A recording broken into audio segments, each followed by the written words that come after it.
Hello student, myself Abhishek Kumar Gupta और I am assistant professor in ABS Engineering College in Electrical Electronics Engineering Department। और आज जो हम topic लेके आए हैं वो इलेक्ट्रिकल मशीन का टॉपिक है, starting of three phase induction motor. तो स्टार्ट करते हैं अपना टॉपिक हम starting of three phase induction motor. और स्टार्ट करने से पहले ये तो आपको क्लियर पता होगा कि आपका जो थ्री फेज इंडक्शन मोटर होता है ये self starting motor, self starting motor.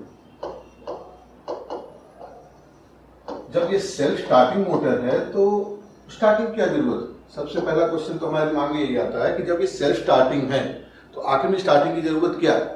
Starting की जरूरत क्यों पड़ती है? क्योंकि स्टार्टिंग के कंडीशन में अगर हम इक्विवेलेंट सर्किट पे थोड़ा सा फोकस करें तो आप अगर पर फेज इक्विवेलेंट सर्किट पे फोकस करेंगे, R1 X1 stator side and JXM assume कर लिया हमने, ठीक है।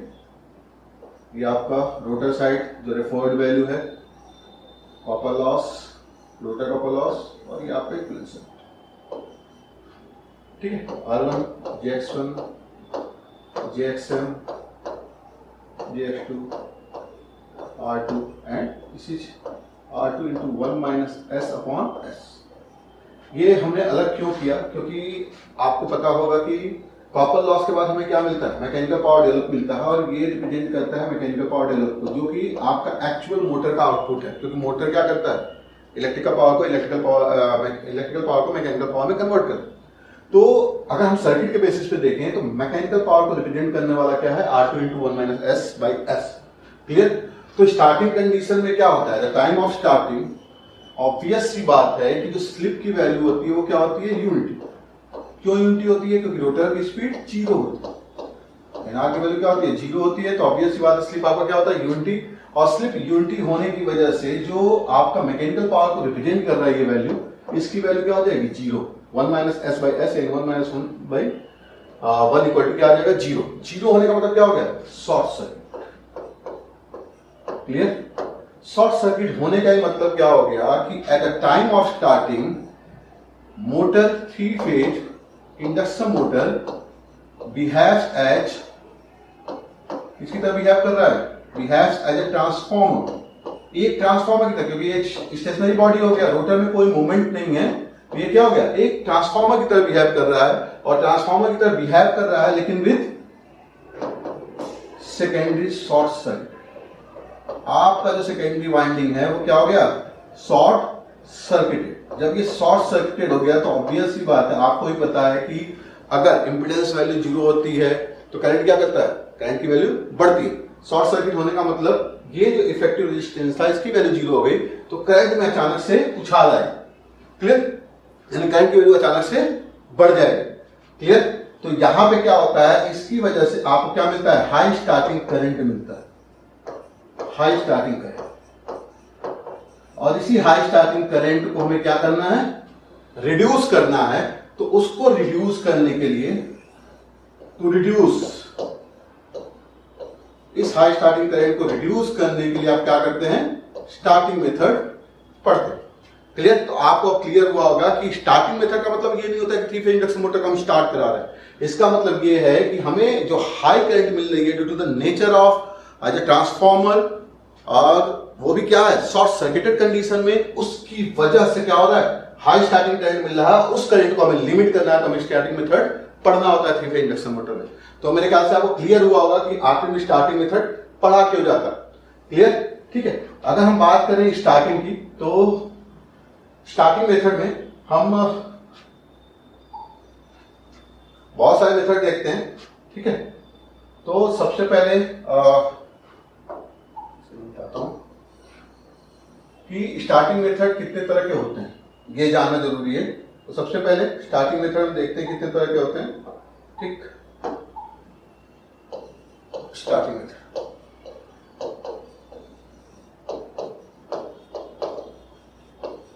Of three phase. Starting method को हम दो कैटेगरी में डिवाइड कर सकते हैं। एक आपका फुल लोड, अभी हम देखेंगे full voltage, full voltage, and the second one is the reduce voltage.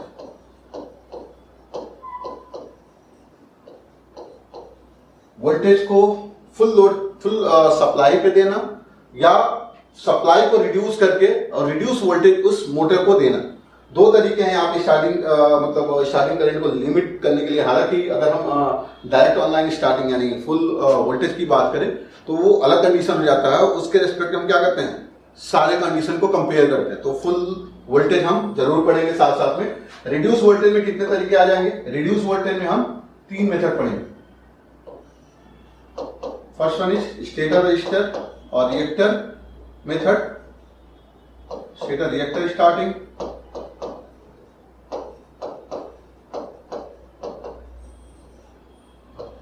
and the second one is auto transformer starting,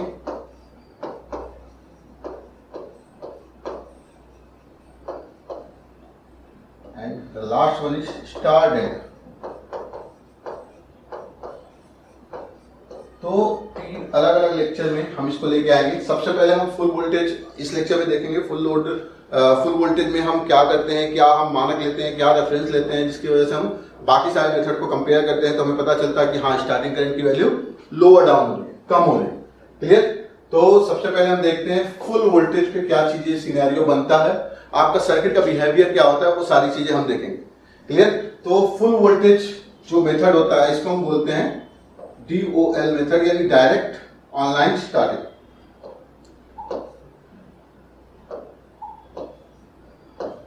DOL method जिसको हम बोलते हैं डायरेक्ट ऑनलाइन स्टार्टिंग, जिसको हम अक्रॉस द लाइन भी बोलते हैं, कि सीधे सप्लाई को हमने क्या कर दिया, मोटर के अक्रॉस कनेक्ट कर दिया। जैसे आप इस डायग्राम में देख लेंगे, ये आपकी 3 सप्लाई आ रही है। इन 3 सप्लाई को हमने क्या कर दिया, मोटर के तीनों टर्मिनल के अक्रॉस कनेक्ट कर दिया। मान लो A phase, B phase, C phase, और इन तीनों फेज को हमने क्या किया है, डायरेक्टली कनेक्ट कर दिया है मोटर के साथ। मोटर के A फेज के साथ, B फेज के साथ एंड C फेज के साथ। क्लियर। तो यहां पे क्या है, आपने सप्लाई अक्रॉस द लाइन दी है, ठीक है। तो ये हो जाता है आपका direct online starting. Direct online starting में देखते हैं क्या क्या चीजें होती हैं, कैसे होती हैं। तो सबसे पहले हम स्टार्ट कर रहे हैं DOL मेथड। ठीक, DOL की जरूरत क्यों पड़ती है, क्योंकि अभी तो दिमाग में ये आएगा, अरे सर अभी आपने ये बताया कि डायरेक्ट ऑनलाइन फुल वोल्टेज हो गया, फुल वोल्टेज में करंट कहां से लिमिट होगा, पहला क्वेश्चन तो यही आता है। तो DOL मेथड की जरूरत क्यों है। एक्चुअली क्या होता है कि अगर हम बात करें, और हाँ ये सारी स्टार्टिंग जो हम पढ़ रहे हैं किसके लिए पढ़ रहे हैं, स्क्वायर केज इंडक्शन मोटर के लिए। ये सारी स्टार्टिंग किसके लिए पढ़ रहे हैं, SCIM के। स्क्वायर केज इंडक्शन मोटर के लिए इसलिए पढ़ रहे हैं क्योंकि स्क्वायर केज इंडक्शन मोटर में हम एक्सटर्नल रेजिस्टेंस इंसर्ट नहीं कर सकते, क्योंकि एंड रिंग से दोनों साइड से शॉर्ट सर्किटेड होता है। क्लियर। तो ये सारी की सारी मेथड हम स्क्वायर केज इंडक्शन मोटर के लिए पढ़ेंगे। DOL मेथड की अगर हम बात करें तो DOL मेथड है क्या और क्यों यूज करते हैं। पहला क्वेश्चन तो यही अराइज होता है कि DOL मेथड क्यों यूज कर रहे हैं सर, जब यहाँ पे वोल्टेज रिड्यूस नहीं हो रहा है तो करंट कहां से लोअर डाउन होगा। क्लियर। DOL मेथड यूज करने के लिए या फिर किसी भी स्टार्टिंग मेथड को यूज करने के लिए, अगर हम स्क्वायर केज के स्टार्टिंग के बारे में पढ़ रहे हैं, स्टार्टिंग ऑफ SCIM, तो 3 चीजें मानक होती हैं। पहला, design and size of motor,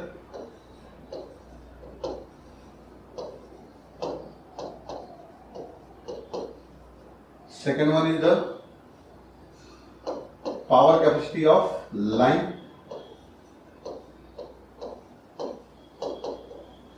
line की पावर कैपेसिटी क्या है। क्लियर। तो design, size, power capacity of line, ये तीनों चीजें, और तीसरा क्या आपका रिडक्शन मेथड आप क्या यूज कर रहे हैं। जैसे मैंने बताया ऑटो ट्रांसफार्मर यूज करना है, मैंने बताया कि स्टेटर रजिस्टर या स्टेटर रिएक्टर यूज करना है। क्लियर। तो मेन क्या है कि जो करंट यानी करंट रेटिंग भी एक चीज आ जाती है, पावर कैपेसिटी, और तीसरी करंट, जो आपका करंट रेटिंग है मोटर फिलहाल। तो होता क्या है डायरेक्ट ऑनलाइन स्टार्टिंग मेथड में, होता क्या है कि आपका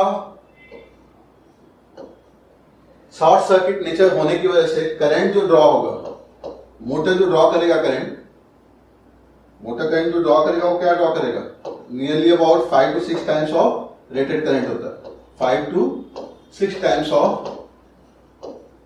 रेटेड करंट। अगर हमने अक्रॉस द लाइन आपका सप्लाई दे दिया तो उस कंडीशन में 5 to 6 times of rated current draw करता है motor, draw bye motor at a time of starting. Clear?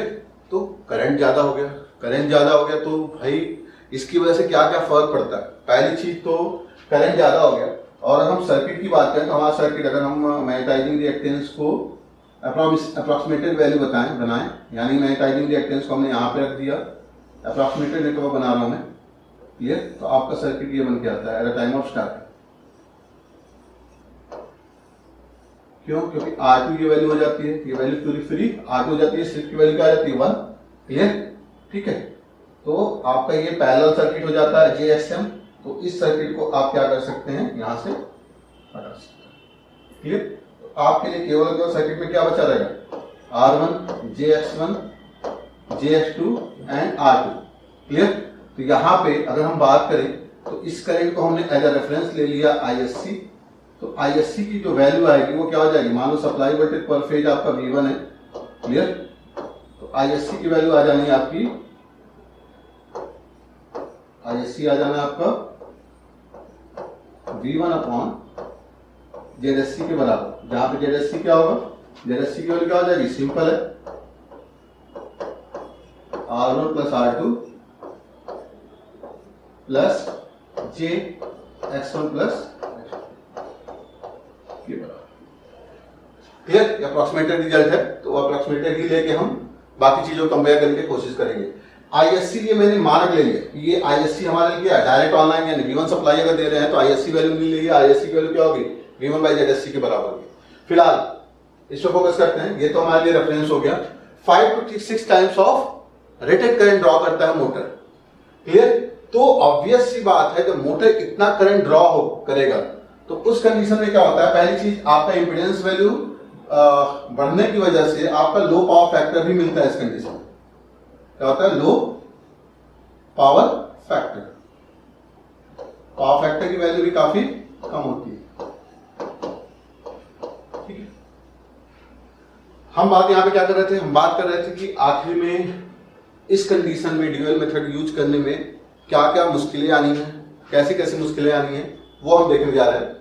अगर करंट, आप खुद सोचो करंट की वैल्यू क्या हो जाए, 5 to 6 टाइम्स हो जाए, तो ये तो ऑब्वियस सी बात है कि अचानक से कोई आपका अप्लायंस बहुत ज्यादा करंट ड्रॉ कर रहा है तो उसकी वजह से वोल्टेज ड्रॉप भी हाई होगा।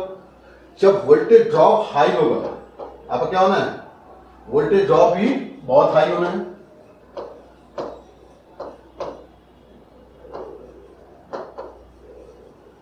किसमें वोल्टेज ड्रॉप हाई होगा, जो भी अप्लायंसेस कनेक्टेड हैं। ऑब्वियस सी बात है कि एक सप्लाई के साथ एक ही अप्लायंस तो कनेक्ट होता नहीं, बहुत सारे अप्लायंसेस पैरेलल में कनेक्ट होते हैं। तो वोल्टेज ड्रॉप हाई होने की वजह से अचानक से वोल्टेज में डिप मिलता है, क्योंकि हाई करंट है, वोल्टेज ड्रॉप हाई है, तो ऑब्वियस सी बात है कि इसकी वजह से आपको क्या मिलेगा, सप्लाई वोल्टेज में आपको वोल्टेज डिप मिलता है। इस डिप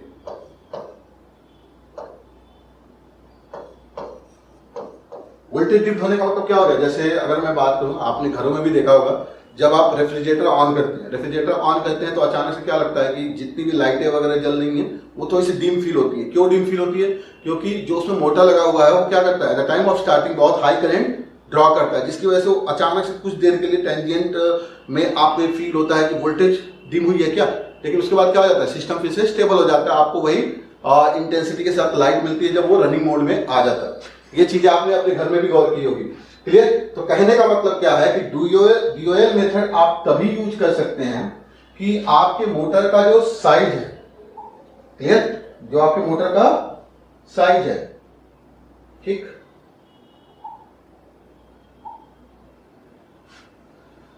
जो आपके मोटर का साइज है वो मोटर का साइज ऐसा आप ले कि क्या हो कि वो ऑब्जेक्शनल, मतलब डिजाइन और साइज दो चीजें मैटर करती हैं, कि वो ऑब्जेक्शनल वोल्टेज डिप न लाए सप्लाई वोल्टेज में। यानी ड्यूअल मेथड आप तभी यूज कर सकते हैं, dual is used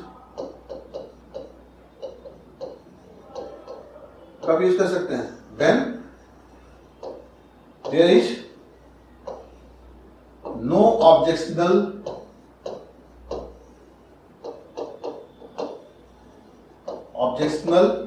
voltage dip in supply में कोई ऑब्जेक्शनल वोल्टेज डिप नहीं होना चाहिए। बाय कंसीडरिंग, क्या कंसीडर करके? ऑब्वियस सी बात है कि design, by considering size and design of machine. तो मेरे ख्याल से आपको क्लियर हुआ होगा क्यों हम ड्यूअल मेथड यूज कर रहे हैं। क्लियर? अब ड्यूअल मेथड के लिए हम स्टार्टिंग टॉर्क और फुल लोड टॉर्क के बीच में क्या रिलेशन आएगा वो चीज हम देख लेते हैं। अगर हम बात करें tau S T upon tau E F L की, यानी फुल लोड टॉर्क और स्टार्टिंग टॉर्क के बीच का रेशियो क्या होगा, तो क्या होता है आपका, अगर हम बात करें यहाँ पे, ये क्या होता है 3 into I two S T का square into R two by S by omega S, clear, upon 3 into I two F L का square into R two by S F L upon omega S. Clear? यहां पे slip की value क्या आएगी? Starting condition है तो slip की value 1 हो जानी है। ये चीज क्लियर आपको? ठीक है, जब स्लिप की वैल्यू 1 हो जानी है और यहाँ पे क्या होगा, ओमेगा से omega S cancel out, R two से R two cancel out, three से थ्री कैंसिल आउट, तो आपको क्या रिलेशन मिल रहा है? आपको रिलेशन मिल रहा है I two S T upon I two F L का square into S F L, क्योंकि यहां पर स्लिप की वैल्यू यूनिटी हो जाएगी। क्लियर? तो ये रिलेशन आता है। अब ये रिलेशन आता है तो I two S T upon I two F L का रेशियो क्या हो जाएगा? एमएमएफ बैलेंस से ये आपको क्लियर होगा कि I S T upon I F L का square into S F L के बराबर। ये कैसे होता है? ये आप एमएमएफ को बैलेंस करते हैं, एमएमएफ बैलेंस करते हैं तो क्या होता है? N1 dash I1, clear, equal to क्या होता है? N2 dash I2। जहां पे N1 डैश क्या होता है? N1 डैश होता है आपका N1 इंटू वाइंडिंग फैक्टर के बराबर, क्योंकि ये डिस्ट्रीब्यूटेड नेचर होता है। क्लियर? तो एमएमएफ जब बैलेंस करेंगे तो जो करंट का रेशियो है, ऑब्वियस सी बात है I1 बाई I2, I1 मतलब स्टेटर साइड का करंट हो गया, I2 मतलब रोटर साइड का करंट हो गया। क्लियर? यहाँ पे जो टर्मिनोलॉजी यूज की गई है ये क्या है? रोटर साइड के लिए। क्लियर? लेकिन इफेक्टिव अगर सर्किट आप देखेंगे तो सर्किट जब देखेंगे तो सर्किट हमने क्या बनाया था? अगर आपको सर्किट दिखाएंगे, ये सर्किट बनाया, तो ये सर्किट में आपको क्या दिख रहा है? इस सर्किट में आपको यही दिख रहा है eight the time of starting जो अप्रोक्सीमेटेड सर्किट है उसमें क्या है? सारे के सारे क्या है? सीरीज सर्किट में।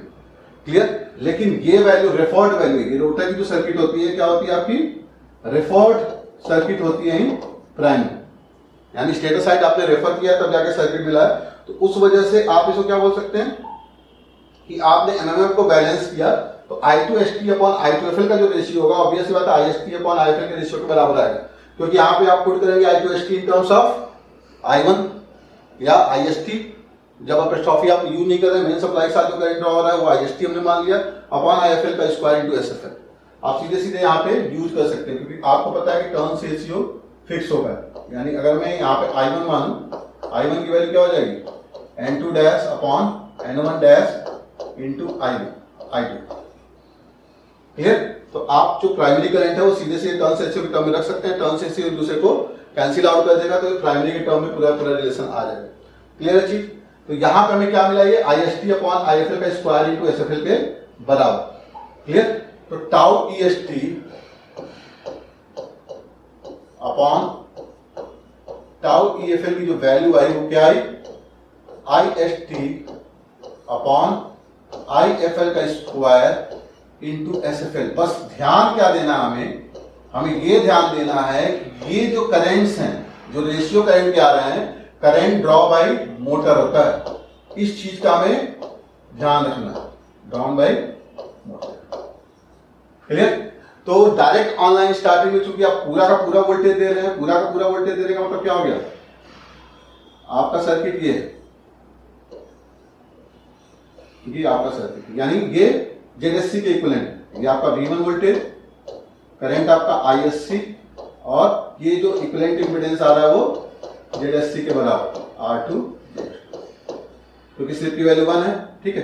तो हमारा आईएससी क्या हो जाएगा, यानी अगर हम डायरेक्ट ऑनलाइन स्टार्टिंग के लिए देखें तो आप मेन सप्लाई, पूरे सप्लाई पे ही आपको आईएससी मिल रहा है, तो स्टार्टिंग करंट की वैल्यू क्या होगी, आईएससी के बराबर। इसे हम रेफरेंस लेके चल रहे हैं, तो ऑब्वियस की बात है डीओएल के केस में आपको जो मिलेगा वो मिलेगा आईएससी अपॉन आईएफएल का स्क्वायर इनटू एसएफएल। क्योंकि ये जो आईएससी है, ये आईएससी मैंने क्या लिया हुआ है, फुल वोल्टेज पे जो आपको करंट मिल रहा है, फुल वोल्टेज पे जो आपको करंट मिल रहा है वो करंट शॉर्ट सर्किट करंट के बराबर आईएससी। इसी को हमने रेफरेंस लिया और इसी रेफरेंस के बेसिस पे हम बाकी सारे कैलकुलेशन को करेंगे, बाकी सारे कैलकुलेशन को देखेंगे, ठीक है। तो मेरे ख्याल से आपको क्लियर हुआ होगा कि डीओएल स्टार्टिंग में होता क्या है। डीओएल स्टार्टिंग हम यूज कर सकते हैं, लेकिन उन जगह पे यूज कर सकते हैं जहां पे वोल्टेज डिपिंग की समस्या ना आए, यानी वो किस पे डिपेंड करेगा, design and size of the motor. Clear. तो मेरे ख्याल से आपको direct online starting method clear हुआ होगा। नेक्स्ट लेक्चर में हम लेके आएंगे रिड्यूस वोल्टेज स्टार्टिंग, जिसमें हम पहला स्टार्ट करेंगे स्टेटर रजिस्टर या reactor control method, reactor starting. उसके बाद हम ऑटो ट्रांसफार्मर, फिर हम स्टार डेल्टा पे आएंगे। Thank you very much.